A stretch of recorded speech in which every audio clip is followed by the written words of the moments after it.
السلام علیکم ورحمۃ اللہ وبرکاتہ۔ معزز ناظرین، رزق میں اضافے اور برکت کے لیے بہت سارے اعمال اور وظائف ہیں۔ میں ان میں سے صرف 3 یا 4 اعمال جو مسنون ہیں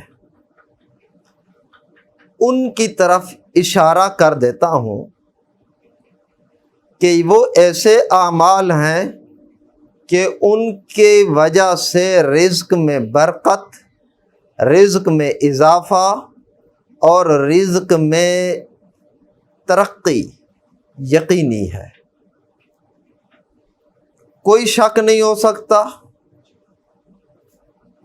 بغیر کسی تردد کے انہیں پڑھیں اور پھر برکتیں دیکھیں، کیونکہ یہ وہ اعمال ہیں کہ جن کا حکم یا اللہ نے دیا ہے یا اللہ کے محبوب حضرت محمد مصطفیٰ صلی اللہ علیہ وسلم نے دیا ہے۔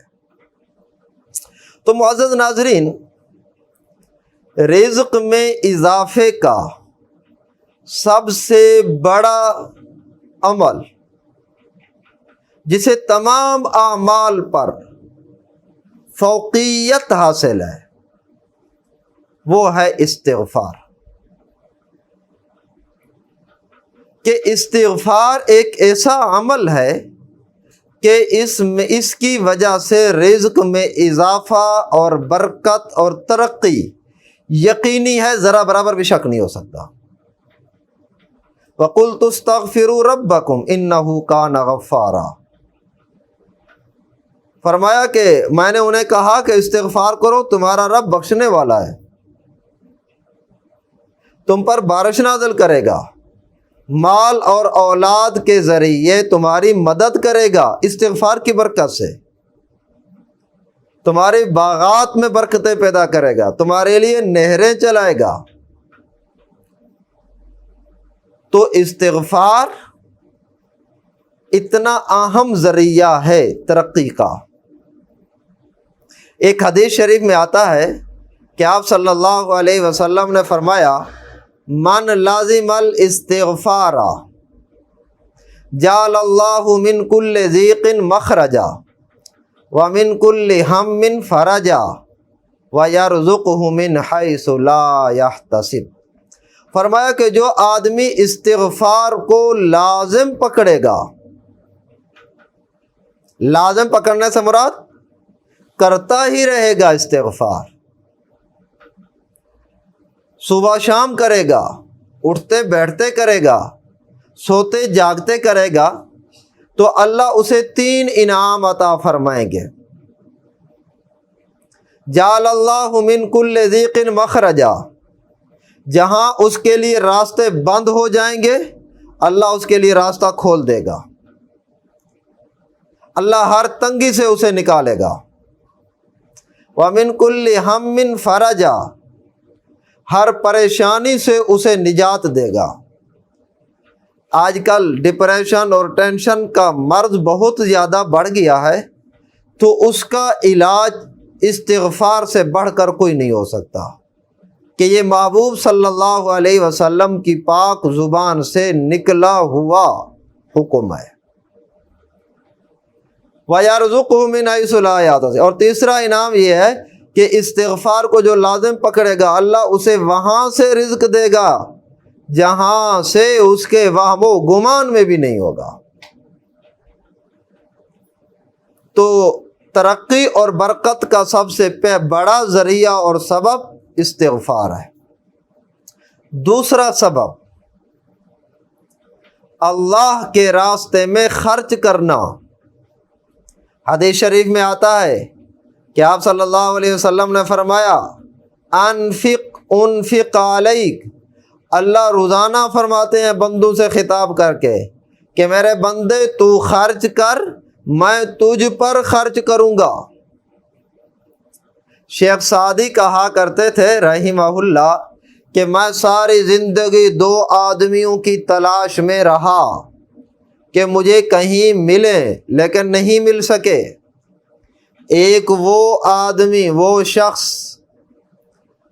جو ظالم ہو، دوسروں پر ظلم کرتا ہو اور وہ اللہ کی پکڑ سے بچ گیا ہو۔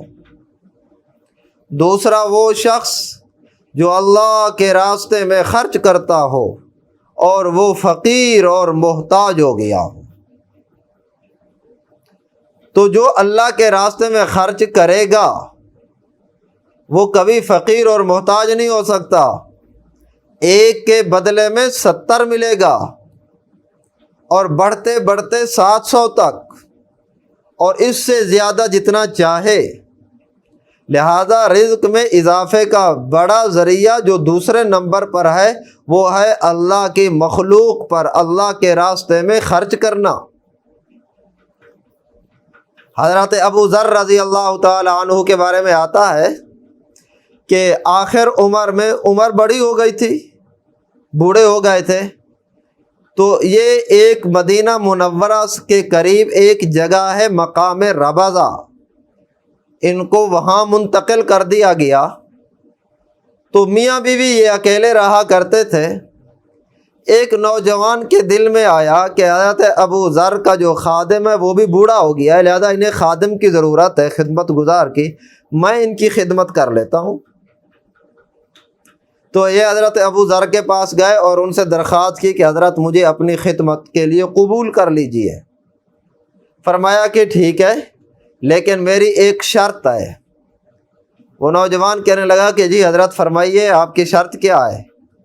حضرت ابو ذر نے کہا کہ شرط یہ ہے کہ جب کبھی میں کہوں اللہ کے راستے میں کوئی چیز دینے کی تو میرے مال میں جو سب سے عمدہ چیز ہو، اچھی چیز ہو، تو نے وہ دینی ہے۔ نوجوان کہنے لگا کہ مجھے قبول ہے۔ حضرت نے کہا ٹھیک ہے۔ کچھ دن گزرے تو کچھ مہمان آ گئے، مسافر۔ حضرت ابو ذر نے نوجوان کو بلایا اور کہا کہ یہ مہمان آئے ہوئے، ان کے لیے ایک اونٹ ذبح کرو۔ شرط چونکہ پہلے لگا دی تھی کہ جو سب سے عمدہ چیز ہوگی وہ دینی ہوگی۔ تو وہ نوجوان گیا اونٹوں کے باڑے میں، اونٹوں کو دیکھا تو ایک نر اونٹ تھا جو سب سے زیادہ عمدہ تھا، قیمتی تھا، لیکن تھا ایک ہی نر، باقی ساری مادائیں تھیں، اونٹنیاں تھیں۔ تو اس نے نر کو ذبح کرنے کی بجائے اونٹنیوں میں جو سب سے قیمتی اونٹنی تھی اسے ذبح کر دی کہ پھر ہمیں بچوں کے لیے، بچے جنوانے کے لیے جو ہے نا وہ گابن کرنے کے لیے ہمیں اونٹ کی ضرورت پڑے گی، تو ہم کہاں کہاں جائیں گے، پھریں گے۔ اونٹنی ذبح ہو گئی، کھانا کھلا لیا گیا مہمانوں کو۔ حضرت ابو ذر نے نوجوان سے کہا کہ ہاں بیٹے بتا، تو نے کون سا جانور ذبح کیا ہے؟ کہا کہ اونٹنی۔ کہا کہ اس سے کوئی زیادہ عمدہ اور قیمتی چیز بھی موجود تھی اونٹ؟ کہا کہ ہاں صرف ایک نر تھا بس، اور کوئی نہیں تھا، وہ اس سے زیادہ قیمتی تھا۔ تو حضرت ابو ذر نے کہا کہ پھر بیٹا میں نے تجھے کہا تھا کہ شروع میں ہی شرط لگائی تھی کہ جو سب سے عمدہ چیز ہوگی اللہ کے راستے میں تو وہ دے گا۔ تو وہ کہنے لگا کہ حضرت یہ بھی سب سے زیادہ قیمتی تھی، لیکن نر چونکہ ہمارے پاس ایک ہی تھا، تو اگر ہم اسے ذبح کر لیتے تو ہمارے پاس کوئی نر ہی نہ بچتا۔ حضرت ابو ذر نے کہا کہ نہیں بیٹا ایسے نہ کیا کر، جو چیز تمہیں کہہ دی تھی کہ جو سب سے قیمتی چیز ہوگی بس وہی اللہ کے راستے میں دینی ہے۔ پھر حضرت ابو ذر کہنے لگے نوجوان کو کہ بیٹا دیکھ، تیرے پاس جو کچھ موجود ہے، مال، متاع، پیسہ، سونا، چاندی، اس میں 3 شریک ہیں تیرے ساتھ۔ ایک تو خود شریک ہے اس مال میں، خرچ کرتا ہے اپنے اوپر اللہ کے راستے میں، اور دوسرے نمبر پر جو تیرے ساتھ شریک ہے تیرے مال میں وہ تقدیر ہے کہ تقدیر اپنا حصہ وصول کر کے ہی لے جاتی ہے۔ بیماری کی صورت میں بیماری آ گئی، بہت سارا مال وہاں لگ گیا، بہت سارا پیسہ خرچ ہو گیا۔ چوری پڑ گئی، ڈاکہ پڑ گیا، بہت سارا مال چلا گیا وہاں۔ کسی سے لڑائی جھگڑا ہو گیا، عدالتوں میں معاملات چلے گئے، تھانہ کچہری میں، وہاں بہت سارا پیسہ لگ گیا۔ تو دوسرا شریک تیرے مال میں تیرے ساتھ تقدیر ہے، تقدیر، اور تیسرا شریک تیرے ساتھ تیرے وارث ہیں کہ تیرے مرنے کے بعد تیرے آل اولاد، بیوی، بھائی، گھر والے وہ تیرے مال میں شریک ہیں۔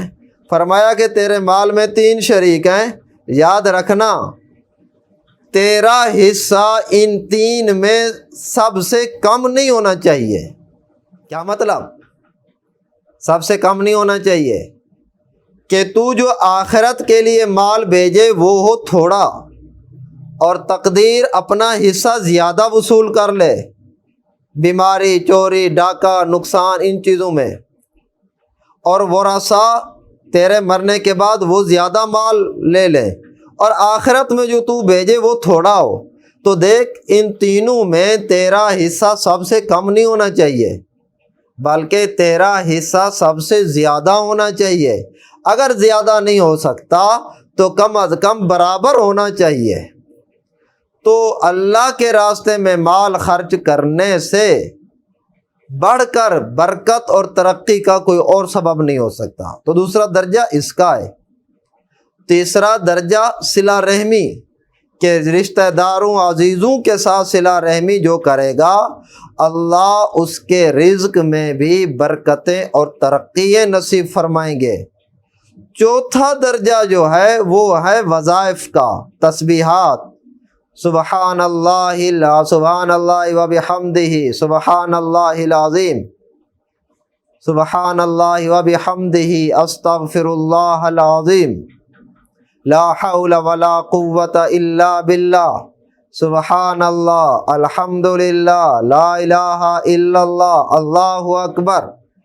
یہ سارے وظائف ہیں، تسبیحات ہیں، ان کی وجہ سے بھی رزق میں برکت اور ترقی ہوتی ہے۔ آخر میں ایک حدیث سنا کر بات ختم کرتا ہوں۔ ایک دیہاتی آیا اور کہنے لگا کہ یا رسول اللہ علمنی خیرن، کہ یا رسول اللہ مجھے کوئی خیر سکھائیے، بھلائی سکھائیے۔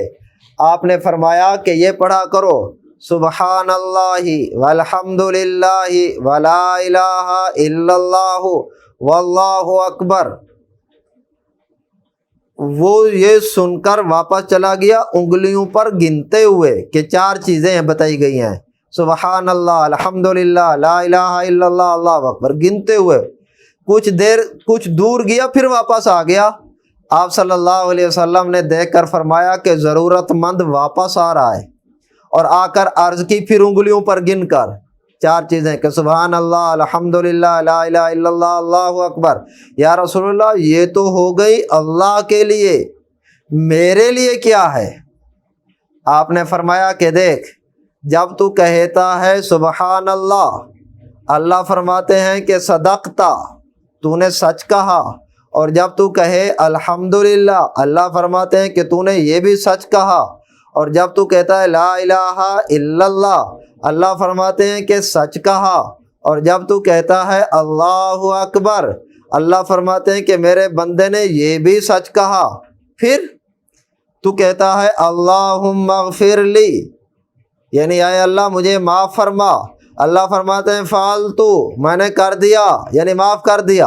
اور جب تو کہتا ہے اللہم ارحمنی، یا اللہ مجھ پر رحم فرما، اللہ فرماتے ہیں قد فعلتو، میں نے کر لیا۔ اور جب تو کہتا ہے اللہم ارزقنی، کہ یا اللہ مجھے رزق بھی دے، تو اللہ فرماتے ہیں قد فعلتو، یہ بھی میں نے کر دیا۔ دیہاتی نے یہ سنا اور انگلیوں پر گنتا ہوا واپس چلا گیا کہ مجھے 7 چیزوں کا حکم دیا جا رہا ہے۔ کون کون سی؟ نمبر 1 سبحان اللہ والحمد للہ ولا الہ الا اللہ واللہ اکبر، اللہم اغفر لی، اللہم ارحمنی، اللہم ارزقنی۔ تو یہ 7 چیزیں، تو یہ 4 چیزیں ایسی ہیں جو مسنون ہیں، رزق میں برکت، رزق میں ترقی، رزق میں اضافے کے لیے۔